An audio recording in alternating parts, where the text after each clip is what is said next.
Հայ առաքելական եկեղեցի։ Մեր եկեղեցին պատկանում է հին արևելյան ուղղափառ եկեղեցիների շարքին, եւ մենք ունենք դավանակից քույր եկեղեցիներ, որոնք են Ղպտի եկեղեցին, Եթովպական եկեղեցին, Ասորի ուղղափառ եկեղեցին, որը որ ընդհանրապես կապ չունի արևելքի Ասորի եկեղեցու հետ, որի մասին դեռ խոսելու ենք, նաեւ ինչքան էլ որ զարմանալի կարա լինի ոմանց համար, նաեւ մեզ դավանակից քույր եկեղեցի է Հնդիկ Մալանկարա եկեղեցին, որը որ հիմնադրվել է Թովմաս Առաքյալի կողմից, Թովմաս Առաքյալը հասել է մինչև Հնդկաստան ու հիմնադրել է այս եկեղեցին։ Մի խոսքով այս բոլոր եկեղեցիները հայ առաքելական եկեղեցու լրիվ դավանակից քույր եկեղեցիներն են, որոնք որ ամբողջական հաղորդության մեջ են գտնվում հայ եկեղեցու հետ, իսկ արդեն խոսելով հայ առաքելական եկեղեցու ու իր դավանակից քույր եկեղեցիների տարբերության մասին մնացած առաքելահիմն եկեղեցիներից, պիտի իմանանք, որ ընդհանուր առումով էական տարբերությունը մեկն է։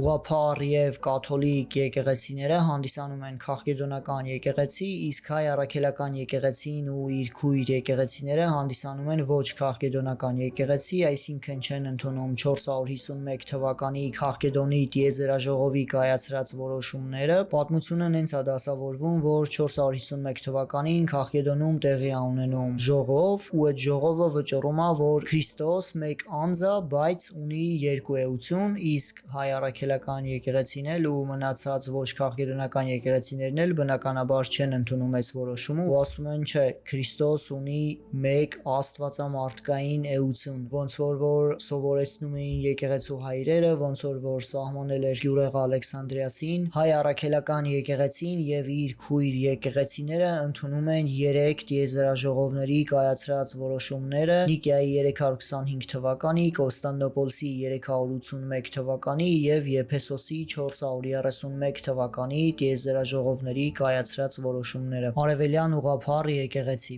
Արևելյան ուղղափառ եկեղեցին կազմված է 15 ավտոկեֆալ եկեղեցիներից։ Ավտոկեֆալ եկեղեցիները դրանք ինքնիշխան եկեղեցիներն են, որոնք որ իրենց ներսում ընտրում են պատրիարքին, ձեռնադրում են եպիսկոպոսներին։ Արևելյան ուղղափառ եկեղեցիների շարքն են դասվում հույն եկեղեցին, ռուս եկեղեցին, վրաց եկեղեցին ու ընդհանուր առմամբ այս բոլոր եկեղեցիները բառի լավ իմաստով հույն ուղղափառ եկեղեցու կրկնօրինակներն են, որովհետև ընդհանուր առմամբ քաղկեդոնականությունը ու այսօրվա արևելյան ուղղափառությունը տարածվել է հենց հույն եկեղեցուց ու հատկապես բյուզանդական կայսրության օրոք։ Ընդհանուր առմամբ այս նաև եկեղեցական թեմայից այդ շրջանում վերածել էր նաև աշխարհաքաղաքական թեմայի, այսինքն եկեղեցիներին քաղկեդոնականություն ընդունել ստիպելով փորձում էին ենթարկել բյուզանդական կայսրությանը։ Արևելյան ուղղափառ եկեղեցին հայ առաքելական եկեղեցուց տարբերվում է քրիստոսաբանությամբ, որովհետև ընդունում են, որ Քրիստոս մեկ անձ է, բայց երկու բնությամբ, իսկ հայ առաքելական եկեղեցին իր քույր եկեղեցիների հետ ընդունում է, որ Քրիստոս մեկ անձ է, մեկ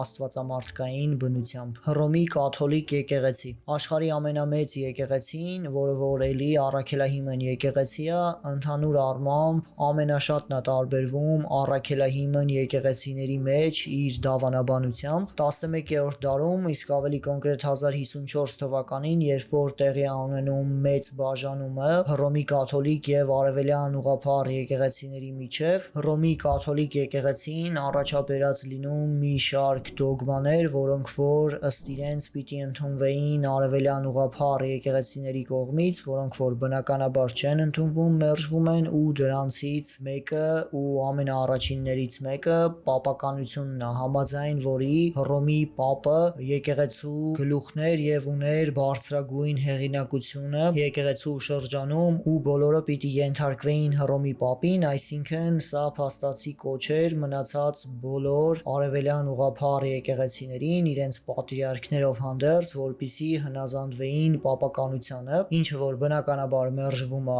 արևելյան ուղղափառ եկեղեցիների կողմից ու տեղի է ունենում բաժանումը այս եկեղեցիների։ Բացի սրանից Հռոմի կաթոլիկ եկեղեցին ունի նաև մի շարք այլ աստվածաբանական դոգմաներ, որոնց հետ ոչ միայն չի համաձայնվում արևելյան ուղղափառ եկեղեցին, այլ նաև մնացած բոլոր եկեղեցիները ու դրանցից մեկը հենց Քավարանի գաղափարն է։ Շատեր լսած կլինեք Քավարանի մասին։ Քավարանը կաթոլիկների դոգման է, համաձայն որի նույնիսկ փրկված մարդիկ, ովքեր որ իրենց երկրային կյանքից հետո փաստացի փրկվել են եւ սպասում են Քրիստոսի երկրորդ գալստին, այդ ընթացքում սպասելու փոխարեն իրանք պիտի լրիվ մաքրվեն, այսինքն կրակի միջոցով մաքրվեն, որպեսզի պատրաստ լինեն երկրորդ գալստից հետո մտնել Աստծո արքայություն, իսկ արդեն մյուս աստվածաբանական դոգման դա ֆիլիոքվեի գաղափարն է, համաձայն որի Սուրբ Հոգին բխում է ոչ միայն Հորից, ինչպես որ ընդունվել էր դեռևս 325 թվականին Նիկեայի տիեզերաժողովի ժամանակ, այլ բխում է նաև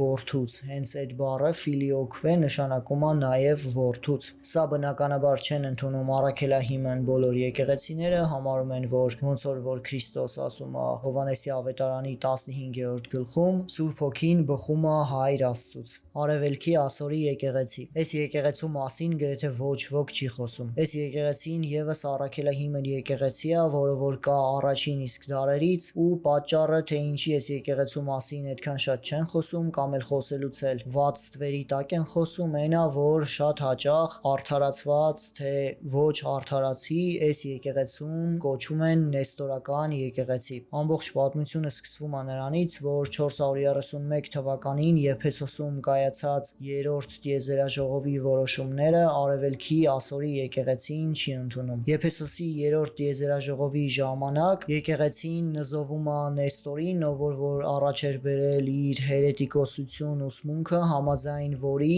Մարիամ Աստվածածինը ծնունդ չի տվել Հիսուս Քրիստոսի աստվածային էությանը, այլ միայն ծնունդ է տվել Քրիստոսի մարդկային էությանը։ Այսպիսով Նեստորը բաժանում էր Քրիստոսին երկու տարբեր անձերի, այսպես ասած Հիսուսին բաժանում էր Քրիստոսից, բայց միանշանակ այսօր արևելքի ասորի եկեղեցին չի խուսափում ասել, որ Մարիամը Աստվածածին էր, իսկ այն անձնավորությունը, որին որ Մարիամը ծնունդ է տվել, հենց ինքը Արարիչ Աստվածն էր, Որդի Աստվածն էր։ Հիմնական խնդիրը ըստ իրենց առաջանում է ձևակերպումների մեջ, երբ որ այնպիսի տպավորություն է ստեղծվում, որ սկիզբ չունեցող Աստծուն ծնել է Մարիամը, այսինքն ստացվում է այնպես, որ Աստված ժամանակից դուրս ու հավիտենական չի, բայց միևնույն ժամանակ էլ միանշանակ չենք կարող մերժել, որ այն անձնավորությունը, որին որ ծնել էր Մարիամը, հենց Աստվածն էր, հենց մարդ էր։ Բողոքական եկեղեցի 1517 թվականի հոկտեմբերի 31-ին կաթոլիկ հոգևորական Մարտին Լյութերը Գերմանիայի Վիտենբերգ քաղաքի տաճարի վրա փակցնելով իր 95 թեզիսները, համաձայն որոնց պետք է բարեփոխվեր Հռոմի կաթոլիկ եկեղեցին, սկսում է բողոքական ռեֆորմացիան, որի արդյունքում բաժանումներ են տեղի ունենում Հռոմի կաթոլիկ եկեղեցիներում, ստեղծվում են այնպիսի եկեղեցիներ, ինչպիսիք են լյութերական եկեղեցին,